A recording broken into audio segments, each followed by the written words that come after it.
join me in welcoming to the stage Ash Bhardwaj, ladies and gentlemen.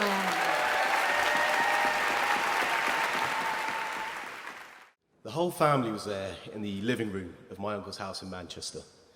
My mum was there, my sister was there, cousins and uncles.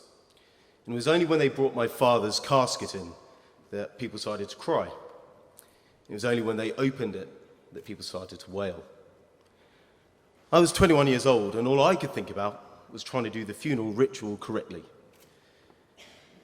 My father was a Hindu, and the ceremony was conducted by a Hindu priest in Sanskrit, which is a bit like the Indian version of Latin for Roman Catholicism. So the priest would explain to my cousin what he was doing in Hindi, my cousin would explain to me in English, and I would be confused.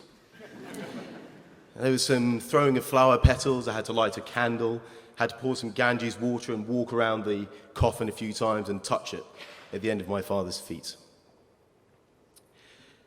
My dad, as I said, was a Hindu, but he wasn't really a typical Indian. He was the white sheep of the family. He was the only one of all of his brothers or sisters to marry a white woman, my mum, who's English and Scottish. And when we were kids, he had no interest at all in introducing us to our Indian heritage. And it's only because of my mum regularly taking us to see my family in Maidenhead that I had any understanding of my Indian heritage at all. I can remember every time we went to the family house of having to ask them what the food was. I have no idea today what Diwali really means, and I know the names of none of the 330 million Hindu gods. Back in the afternoon of the funeral, we were back in my uncle's house. And it was quiet now. There were a few family members tidying up, moving things around, and the mood was quiet, but it wasn't particularly somber. I remember a cousin telling me about a story of Dad trying to get the Rolling Stones to play at Slough College. And my eldest uncle was sat at the table with his hands folded, and he asked me to sit down. Now, he'd always been the head of the family, always offering my father advice. But my dad was quite a stubborn guy, and he hadn't spoken to my uncle for about 10 years. And he said, "Son," he always called me son, he said, "Son, you have to take your father's ashes to India." And this is a ritual called tarpan, and tarpan is part of the Indian metaphysics and part of the philosophy and the religion, that you take the ashes to this place called Haridwar, which is where the river Ganges comes out of the mountains and flows across the plains. And you put the ashes in the river, and this helps the soul of the deceased person move on into the afterlife so they can be reborn. Now, this didn't mean a lot to me. The idea of being Indian felt about as true to me as being French or Greek. And I also didn't feel particularly obliged to do anything for my father. I didn't really feel any duty towards him. There'd been a time when I would have done anything to spend time with my dad. In fact, when I was a kid, I started to play cricket just because my father had played cricket in India, and I thought that we could go and spend some time together in the nets. But I think that only happened once. I did spend time with my father going around the pubs and restaurants of Windsor. My dad had been a pub landlord, and he owned some wine bars, and he was well known. He was a well-liked character around the town. One time, I was about 13 or 14. Dad had actually lost the restaurants by this point through bankruptcy, and he was still managing them, although he didn't own them. And it was only really through the efforts of my mother that the bars and restaurants were still going at all.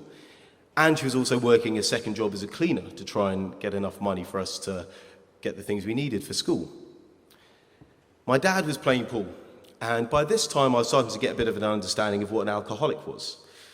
And even though I could recognize his frailties, I still believed in him. But he decided to bet with the guy he was playing with. And because I still believed in him, I crossed my fingers and I willed the number 8 ball into the pocket. He missed. And in doing so, he squandered an afternoon of my mother's hard work, and I never respected or trusted him again. I was supposed to have taken the ashes back within 1 year, and 6 years later, my family were insistently calling me and telling me that I had to go back and take them now. They said, "Look, you've taken your time, you've done the things you wanted to do, you've enjoyed the things you wanted to do, so now you have to do this duty." So I went to Manchester, picked up the ashes, and I went to India to go and do the ritual. But I'd actually gone via an expedition, and my sister, my younger sister, came to meet me in Delhi from Heathrow, and I'd come from Nepal. We met together at the airport, and we drove to my cousin's house on the outskirts of Delhi. And when we got there, my cousin told me that I would have to leave my father's ashes outside the house. It's bad luck to bring them into a house. And I had this image in my head of a thief stealing the steel urn overnight, running off into the distance with his haul and opening it to only find an urn full of human dust and being rather disappointed. The next morning, my cousin told me I had to shave. I had a beard from the expedition. She told me to put on a long white shirt, a kurta. This felt quite significant. It felt like I was preparing for some significant and important ritual. And when we left the house, it was early in the morning and the streets of Delhi were quiet. I'd never seen them quiet before. They're normally full of cows and traffic and pollution and cars and motorbikes. But on this morning, it was one of those amazing dawns that you only ever find in the subcontinent. And the only things on the road were a few cows munching at the roadside and people on bicycles. It was really quite magical. And as we carried north and left the city behind, I saw the green of the Indian countryside and rivers, and it felt like the India of myth and legend. And then when we got to Haridwar, our journey ended in a municipal car park. And we got out and we started to make our way down towards the river Ganges, and on either side of the road there were shops and stalls selling trinkets and holiday tats and pictures and postcards of Haridwar and all the paraphernalia of ritual, because Haridwar is a place that people go to on holiday. They don't just go there for these funeral rites, they go there for pilgrimages and for blessings. And we went past these stalls and we got to the edge of the river Ganges, and bizarrely, the first thing I thought about was Henley Royal Regatta. Because the river runs very straight here, and there's steps leading down to it for people to go into the river for the rituals. And there's loudspeakers blaring prayers and security announcements, and all the temples on the other side are covered in bunting. And we crossed over the river and we went down to a place called Haki Puri. And this is where God, or one of the 330 million gods, had stepped onto earth from heaven. And my cousin pointed to a stall. She pointed at the stall and she said, Bhardwaj, which is my family name. And I looked at it and realized she was pointing at the writing on the stall. And I realized that I couldn't read my own name in Hindi. I looked at it, trying to see some kind of familiarity or recognition in it, but there was nothing. It was just Hindi scribbles. Now, every time someone goes to Haridwar to get their ritual done, the family is always looked after by a single priest. So my uncle had already called ahead to get the priest to be ready for us, and my cousin rang him on the mobile phone when we got there. And he came down, and he was wearing all white, and he was quite small. He had a moustache, and he had glasses, and he didn't speak English. So he spoke to my cousin and shook my hand, nodded at me, and then they immediately began ferociously haggling over the price. Now, I'd heard about the mercantile nature of Hindu priests, but my understanding of religious men is based on the doddery old vicars of Anglican tradition, so this was still something of a surprise. And it was all very dramatic. There was head tossing and flair and, looks of dismay. And eventually they settled on a price for spiritual peace for my father, and we made our way down to the river. And we sat on a small square of marble that projected into the river. I was closest to the river, and my sister was on my right-hand side, and the priest was opposite us. And we immediately began the ritual. And he was saying words in Sanskrit that I had to repeat, and I didn't know what the words were. So I asked him to translate through my cousin, who he spoke to in Hindi. She spoke to me in English, and I was confused. And then the ritual continued, and there was lighting of candles, and there was throwing of petals. We got to this point where we had to hold a coconut. And this coconut represented the temporary carriage of my father's soul. It was taken out of limbo and prepared to be sent on its journey into the afterlife. And then the priest asked for more money. Apparently, because I'd taken 6 years to do this, it was much harder for him to pull Dad's soul out of limbo, put it in this coconut, and send it on this journey again. So my cousin and he eventually agreed to a price. 2,000 rupees is the cost of bringing a soul out of limbo after 6 years. And the ritual continued. And then we got to the final part, where we had to pour the ashes in.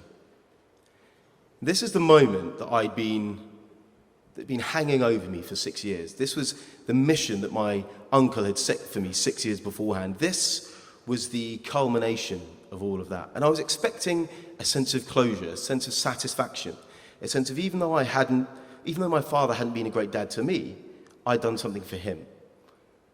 And I wanted to take this moment in. I wanted to feel very present in it. I wanted to share it with my sister. And I looked at her and I could see a tear running down her cheek. And I felt very present in this moment. And then all I got was "Jaldi, jaldi, jaldi" from the priest. And the only reason I knew what he meant was because from watching cricket, this is what the Indian cricket teams say to their bowlers when they want them to go faster. So whilst I was trying to absorb this spiritual moment, I was being hurried up by this Indian priest, and my sister and I both put our hands on the urn and chucked Dad's ashes into the river. And that was it. It was done. And I felt no closure, and I felt no satisfaction, and I felt no completion. And then the priest got up, nodded to my cousin, and walked off into the streets of Hardwar. And my sister and I sat there bemused, and we looked at each other, and we hugged each other, and we looked around scared, just as we had the first time we'd gone to India when we were kids. And we followed my cousin through the streets of Hardwar. And we followed her through to a courtyard. And in the courtyard, there was a cow munching some grass and a plastic bag. And the courtyard was surrounded by rooms. And inside one of these rooms, we found our priest. And he was sat on the floor, and he had a scroll open in front of him. And he was all smiles and friendly, and he offered us tea. And the business-like nature had gone, and he was a friendly old vicar or priest. And he asked us to come in and sit down, and he pointed at the scroll.